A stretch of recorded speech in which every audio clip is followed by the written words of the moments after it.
Bonjour petits et grands lecteurs, j'espère que vous allez bien. On se retrouve aujourd'hui pour un update lecture avec une excellente lecture. Là j'ai un texte typiquement top 10 de l'année. Je vous rappelle simplement les petites dates de dédicace pour la fin de l'année. Mon livre, je ne sais pas si quand je poste la vidéo ça sera passé ou pas, donc du 23 au 24 novembre. Le dernier week-end de novembre qui est à cheval sur décembre, je serai à Miroménil, donc dans le château de Maupassant à côté de Dieppe, pendant 3 jours du vendredi au dimanche. Et la semaine d'après, je serai au château de Bonnemare, donc Noël féerique, qui est un château qui se situe pas très loin des Ambly dans l'Eure, donc un des plus beaux châteaux aussi de la région. On commence par de la littérature japonaise avec un texte qui est le 3e tome de cette série qui peut être très bien lu indépendamment. J'ai moyennement apprécié, voire été un petit peu en mode sans plus, donc je lirai pas forcément les tomes d'avant. C'est le Café des Au revoir de Toshikazu Kagaguchi, donc chez Albin Michel en service presse. Alors la couverture est tout à fait adorable. Alors moi j'adore les couvertures type japonaises avec des chats. C'est ma kryptonite, hein. Je prends tout ce qu'il y a avec des chats. Et c'est un 3e tome d'une saga qui parle de voyage un peu dans le temps. Vous êtes dans un café avec une particularité, c'est qu'il y a un siège avec une femme sur ce siège qui vous permet de remonter l'espace d'un instant à une période donnée. Et donc, il y a pas mal de gens qui viennent se rendre dans ce café pour procéder à la dernière rencontre avec, par exemple, l'être aimé, à devoir demander pardon et ce genre de choses. Ce tome-ci est le 3e, hein. Il y a des histoires sûrement qui sont en filigrane que j'ai pas vues parce que j'ai pas lu les tomes précédents. J'ai moyennement été convaincue du fait que donc c'est des espèces de micro-nouvelles qui s'enchaînent pour faire un roman, tout simplement parce que c'est très redondant. T'as l'impression que c'est vraiment des nouvelles collées les unes des autres et qu'il n'y a pas eu de travail dans le sens de on les pense dans l'insertion d'un roman. On nous répète à chaque fois le même principe de voyage dans le temps, on nous répète les mêmes choses, t'es en mode mais en fait j'ai lu la nouvelle juste avant. C'est très court, c'est écrit très gros, voilà. Donc financièrement c'est 19 euros, voilà. Donc si vous aimez la littérature japonaise, souvent les livres japonais sont pas des énormes bricasses. Moi c'est le côté redondant et répétitif que j'ai retrouvé dans le livre, même dans les thématiques. Il y a un homme qui va regretter le fait que sa femme est tombée malade et inconsciente et qu'elle est en train de mourir et lui, il lui a pas avoué tous ses sentiments et ce genre de choses, donc il va revenir dans le temps. Bien sûr, il y a des causes, des clauses, il y a une certaine tension dedans, donc c'est très émouvant, ça se veut tire-larme, et t'as une nouvelle où, pareil, là c'est le cas juste avec une fille et son père, et on est encore sur le pardon, le fait d'avoir laissé passer le temps, voilà, en fait il y a des thématiques qui sont très redondantes. Il y a des choses qui sont jolies aussi dans le sens que là il y a une femme avec son chien par exemple qui veut lui dire un dernier au revoir parce qu'elle était très proche de lui, et il y a une culpabilité en fait. Dans celui-ci, il y a beaucoup le thème de la culpabilité. Je ne sais pas, vous me le direz, parce que je sais que vous êtes plusieurs à avoir lu les tomes précédents, si dans les autres tomes, c'est aussi la culpabilité ou si chaque tome traite un petit peu d'un thème différent. Mais c'est le côté redondant. Il y a un côté très japonais dans la pudeur des personnages, dans les questions sociétales qui sont abordées. Le salariat, la place des femmes, et voilà, c'est des choses qu'on retrouve. En même temps, ça avait posé des questions sur le voyage sur le temps et est-ce que c'est une bonne chose. Ils peuvent pas prévenir leurs proches d'incidents et ce genre de choses, donc t'as la fatalité dans le texte qui est assez présente. Donc c'est poétique, c'est touchant, mais en fait c'est très très répétitif. Et ce qui fait que moi j'ai pas accroché à cause de ça, parce que j'avais l'impression de lire toujours la même chose. J'ai préféré la nouvelle entre le père et la fille, qui est une nouvelle qui prend un peu plus de place, qui prend en plus une empreinte historique parce qu'il y a un événement catastrophique qui se passe et qui est un événement assez marquant du Japon. Donc on retrouve le côté un peu historique, mais pareil, je trouve que les personnages sont assez froids et plats. Ça peut être aussi le cas de l'écriture japonaise et de la littérature japonaise et de la société japonaise où les gens sont beaucoup moins expansifs que nous en Europe, mais j'ai trouvé ça intéressant quand même d'aborder le voyage dans le temps de cette façon-ci, pas dans une façon très scientifique ou uchronique, là vraiment sur du sentiment touchant, et je pense que c'est un texte qui a plu parce que c'est des thèmes qui sont inhérents au Japon et en fait des gens qui passent à côté de leur vie, des salaryman qui passent à côté de leur vie, il y en a beaucoup parce qu'en fait ils bossent tout le temps et en fait ils oublient leurs femmes et leurs enfants. Donc voilà, et c'est vrai que la culpabilité, le texte sur l'animal et sa maîtresse, ça m'a énormément touchée parce que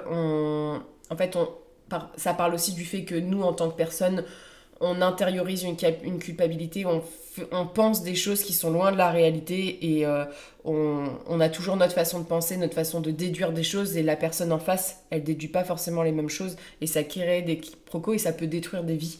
Donc voilà, c'est assez touchant, mais tu vois, en comparaison avec Chasse sous ordonnance, j'ai grandement plus aimé Chasse sous ordonnance. Là, c'était un peu trop répétitif et un peu trop de bons sentiments parfois. Voilà, c'est pas trop ce que j'aime. Par contre, l'édition est magnifique. Je vous laisse mon petit coup de cœur à la fin, hein. Je vous laisse patienter quand même, hein. On passe à de la young adulte. J'ai lu la suite d'une série dont j'avais beaucoup aimé le premier tome. C'est Des cahiers d'obscurité, donc de Gaël Momon. C'est chez Gulfstream, Changeur de peau. Alors, très compliqué de vous en parler parce que ce tome-ci va clairement parler des traumatismes du tome 1. C'est de la young adulte. Par contre, c'est de la young adulte et moi, le point fort, je trouve, c'est de la young adulte sérieuse qui aurait pu être très bien de la fantasy adulte si c'était moins bon sentiment. Voilà. Mais en soi, le world building est construit, il y a de l'action, il y a de la tension narrative, il y a des choses horribles qui se passent. Dans le premier tome, on suit une jeune femme. Robin, elle a une vie un peu compliquée parce que c'est l'ex-petite amie du prince en place. Chassée par le père d'une certaine manière parce qu'elle n'a pas le même niveau social que lui. C'est une soldate très très très performante et qui va faire la rencontre d'un jeune homme doué de magie et le tout avec une malédiction, avec une créature qui tue beaucoup de gens et qui va marquer d'une certaine façon Robin. Et ça va être compliqué de vous parler de ce tome-ci parce que Robin, elle va subir un truc extrêmement grave dans le tome 1, elle va être capturée et elle va être violentée de plusieurs manières par un personnage. Je suis obligée de vous le dire parce que dans le tome 2, ça a une importance. On est sur un personnage traumatisé qui a été écarté de la cour après le tome 1, notamment par le roi en place, hein, qui n'est pas un type chic, et qui va se reconstruire progressivement. Elle se rend bien compte que ses compagnons de route, ils lui donnent plus du tout de nouvelles, donc elle se décide à retourner là où il y a le siège du roi, et impossible d'y passer. Impossible d'y passer, il y a une espèce de barrière magique.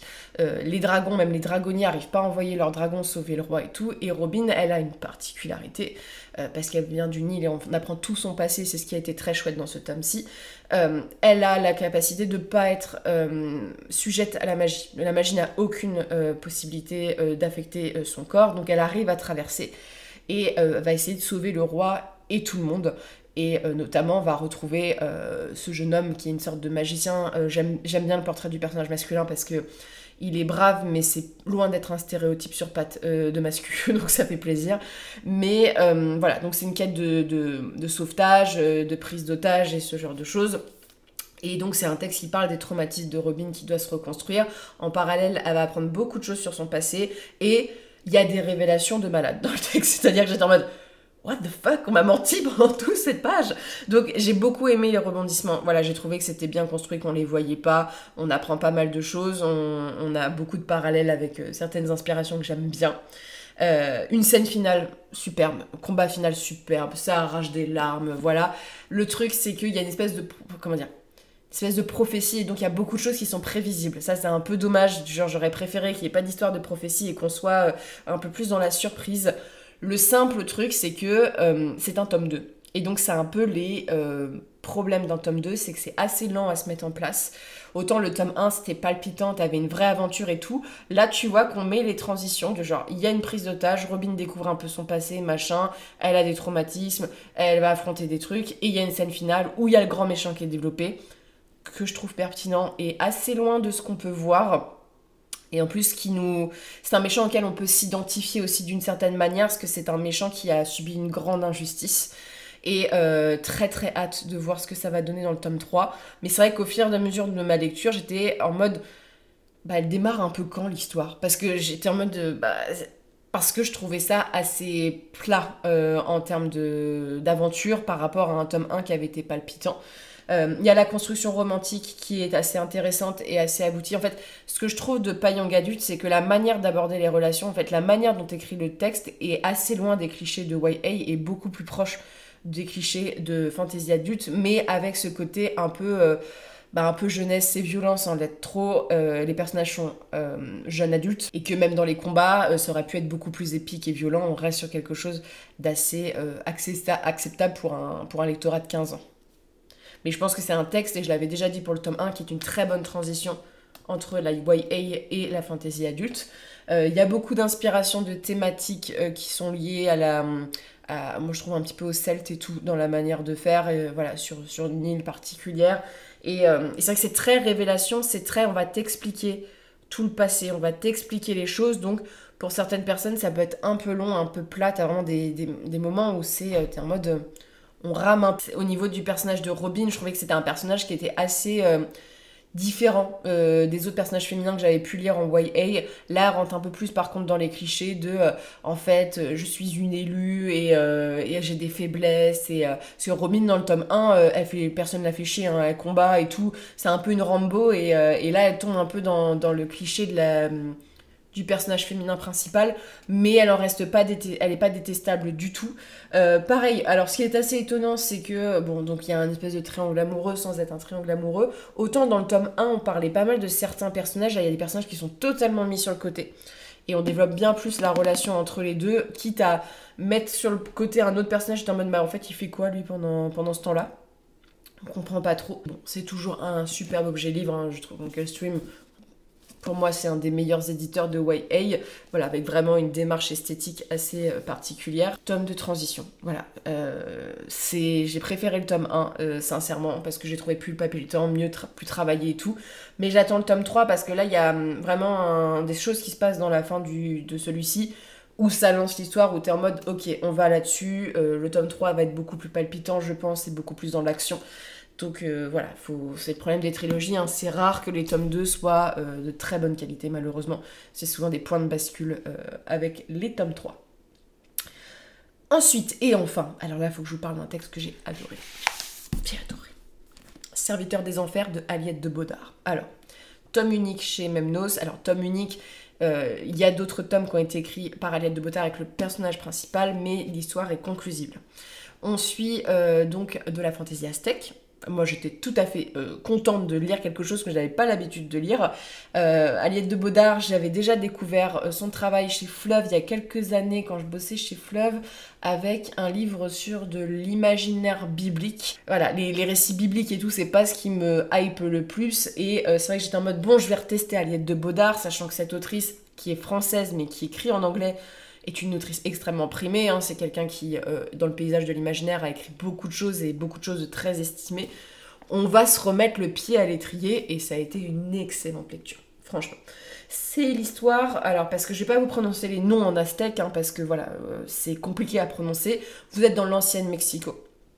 On a donc notre personnage principal qui a la trentaine, qui est un jeune homme qui est une sorte de prêtre de la mort. Il procède à tous les sacrifices, à tous les rites funéraires. Voilà, il a un poste plutôt estimé dans le pays dans lequel il est. Et il va être contacté par une femme de grande importance pour enquêter sur la disparition d'une prêtresse. Prêtresse qui devait être destinée à devenir la concubine du souverain en place, sauf qu'elle a disparu et qu'elle a été enlevée par un guépard, fantôme guépard extrêmement agressif qui a fait énormément de dégâts. Et donc il est envoyé sur place, il veut pas y aller, mais le truc c'est que son frère va être accusé d'entretenir une relation avec cette prêtresse alors que ce dernier est marié et va être le dernier à l'avoir vu, donc va être menacé de mort et exécuté. Donc il va tout faire pour essayer de sauver son frère, avec lequel ils ont des grandes difficultés de bien s'entendre, parce que lui est un prêtre, son frère est un guerrier jaguar, donc vraiment la caste sociale très estimée, dont les parents étaient très fiers et n'ont vraiment pas du tout apprécié que leur fils devienne prêtre. Et va s'en suivre une enquête sur qui a enlevé cette jeune femme, est-ce que cette jeune femme est encore vivante, et il y a des rebondissements. C'est un texte qui m'a extrêmement émue à certains moments et En fait, c'est un texte qui est vraiment violent du fait que comme on est dans de la mythologie aztèque, on a beaucoup de sacrifices avec du sang. Le personnage principal combat, il y a une sorte de magie avec du sang et ce genre de choses. Il est affilié à des dieux, donc il y a aussi toute une cosmogonie qui est construite. Et donc on est entre mystères. sacrifice, trahison, récit d'amour tragique aussi. Donc voilà, il y a tout pour faire un très très bon livre. Et cette enquête-ci m'a mené à déjà apprécier énormément la plume. C'est très bien écrit. C'est très fluide. Alors Aliette de Bodard écrit pas en français, hein, comme je vous le dis, hein, la Bohème française, elle ne traduit pas non plus ses textes, parce qu'elle dit que c'est un autre métier, et elle a tout à fait raison. Donc c'est des textes qui ont été traduits de l'anglais, mais j'ai trouvé que c'était très riche en termes de vocabulaire. C'est un univers qui est bien construit au niveau de son world building, parce que déjà, tout ce qui est paysage, description, c'est très visuel, donc on imagine beaucoup ce monde-ci. Les personnages sont très bien construits, chacun a ses caractéristiques, ce sont pas des personnages clichés pour la plupart. On aborde des portraits de personnages qu'on n'a pas trop l'habitude de voir, je trouve. Et surtout, on a toute cette culture aztèque qui est mise en avant et qui, à mon sens, a l'air très historique et très recherchée, hein, parce qu'il y a beaucoup, beaucoup de détails dans les tenues, dans les comportements, dans la manière de gérer la cité, dans pas mal de choses où tu sens que c'est assez réfléchi et assez recherché. Moi, j'ai adoré ça. L'enquête est palpitante, plein de rebondissements, tu sais pas, il y a du genre, tu sais pas où ça va, et quand t'apprends qui est coupable et tout, t'es en mode what the fuck, ça part sur quelque chose de bien plus mystique. J'ai adoré le côté avec les dieux, avec une cosmogonie qui est vraiment proche des dieux que j'aime bien. C'est pas la figure de dieu protecteur, bien sûr que si, mais c'est des dieux qui sont extrêmement dangereux pour les humains, voilà, qui ont un rôle vraiment des dieux cruels, donc ça c'est assez intéressant. Et t'as toute cette tension en fait avec la menace de mort sur son frère, est-ce qu'il va réussir, et j'ai beaucoup été touchée par le personnage principal, qui est un personnage qui est loin d'être un cliché, comment dire, de guerrier et tout, c'est plus un mec qui a subi ces traumatismes, qui est très humain parce qu'il en veut énormément à son frère, alors que son frère n'est pas forcément coupable, mais qui a des très gros défauts, voilà. Et en même temps, bah, on s'y attache du fait de son humanité, du fait qu'il va devoir tout faire, et pour lui, en fait, l'enquête est horrible parce qu'elle est hyper déchirante, ça déchire sa famille, ça déchire beaucoup de choses, et rien que le fait que son frère a une relation avec une prêtresse alors qu'il est marié et qu'il a des enfants, c'est extrêmement dur pour lui à vivre en tant que personne, et c'est hyper tragique. En fait, c'est beau. Il y en a quand même pas trop le mélodrame, moi j'aime bien, mais il y a beaucoup de choses qui sont tragiques dans les destins des personnages où franchement ça te prend au cœur, c'est assez horrible.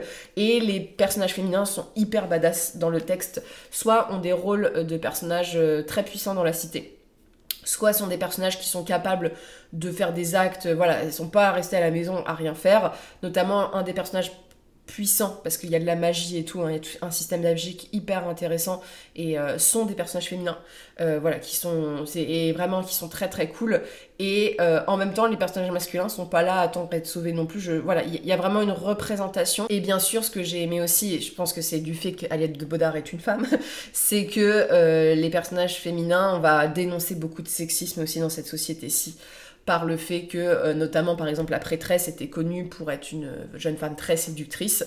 Le prêtre qu'on suit, il va recaler les mecs qui disent que c'est une tepu, quoi. Il dit t'es personne pour dire ça, voilà, donc à un moment tu te calmes.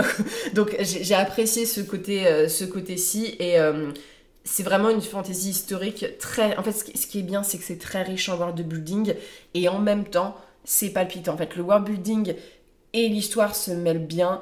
Les personnages sont vraiment très attachants, et il y a des moments où t'as envie de les baffer aussi parce qu'ils sont chiants aussi, parce qu'ils sont humains. Et j'ai qu'une hâte, c'est découvrir d'autres enquêtes avec ce personnage-ci.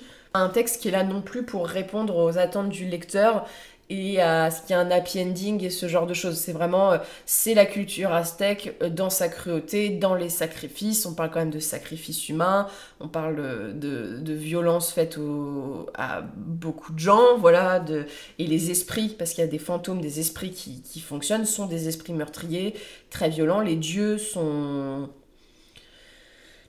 cruels, mais c'est ce qu'on aime, et vraiment j'ai adoré ça, et ça m'a donné qu'une envie, c'est de m'intéresser un peu plus à la mythologie aztèque, voilà, et t'as tout le truc sur l'usage du chocolat dans ces cultures-ci, même comment sont gérées les cultures en fonction des dieux qu'on priait pour les bonnes moissons, voilà, et l'organisation hiérarchique dans cette ancienne Mexico, la place des prêtres, la place des comment dire, de certaines maisons, de certaines castes, est vraiment très, très palpitante.